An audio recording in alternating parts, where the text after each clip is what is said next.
Good afternoon. My name's David Lewis, and I'm one of the pastors at North.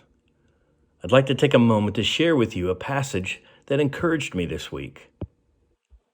Last week I was preparing for my Sunday Life group, and I was really struggling with what message to bring the group. Nothing sounded or felt like a word that was going to be helpful this week.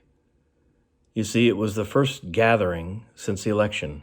And on top of that, I could feel that COVID, the economy, the election, wearing a mask, and everything 2020 has brought us so far had driven us all into a weary and unsteady place.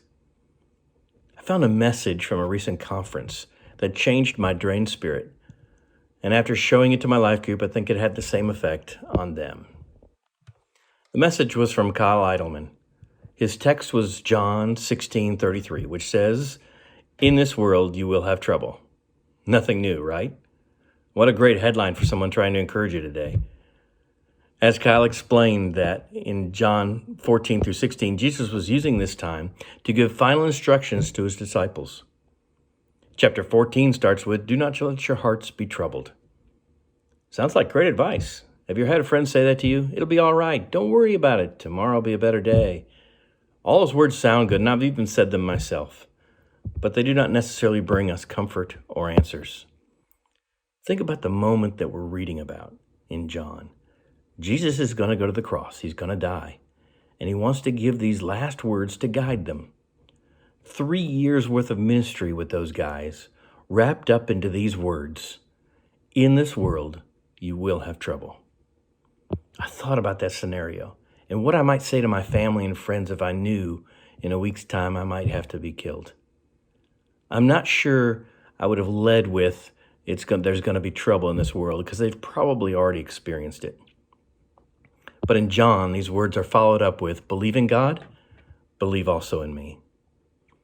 I find myself from time to time taking my eyes off of Jesus and putting my trust or my belief in other things, like my current financial situation, my family, the laws that govern us, my health, and even our political leaders.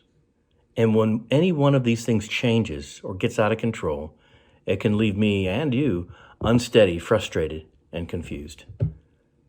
God is calling us to put our belief in him, in spite of any trouble we encounter. Think about the story of Moses. They encountered trouble as they started to leave Egypt. The people were excited that God was bringing them out of Egypt until they faced the Red Sea. Those same people who believed in God and Moses just hours earlier now started to grumble and complain as they faced trouble. They said to Moses, "Why did you bring us into the desert to die? Weren't there enough graves in Egypt?" A lot of sarcastic whining. Have you ever heard anybody say that? I have some friends that say that, so if that's you, sorry I said that in public. But verse 13 says, Moses answered them and said, "Do not be afraid. Stand firm. The Lord will fight for you. Just be still." I don't think he was saying to them, "Stop moving." What he's saying to them was just calm down, relax. It's going to be okay. And in verse 15, then the Lord spoke to Moses and said, "Why are you crying out to me? Tell the people to move on." You see, belief in Jesus allows us to be still without stopping. I hope as we continue to walk through the trouble that this year has brought us, and life is going to continue to bring us, that we'll be careful to put our belief in Jesus, that we will let him fight for us, and that we will be still.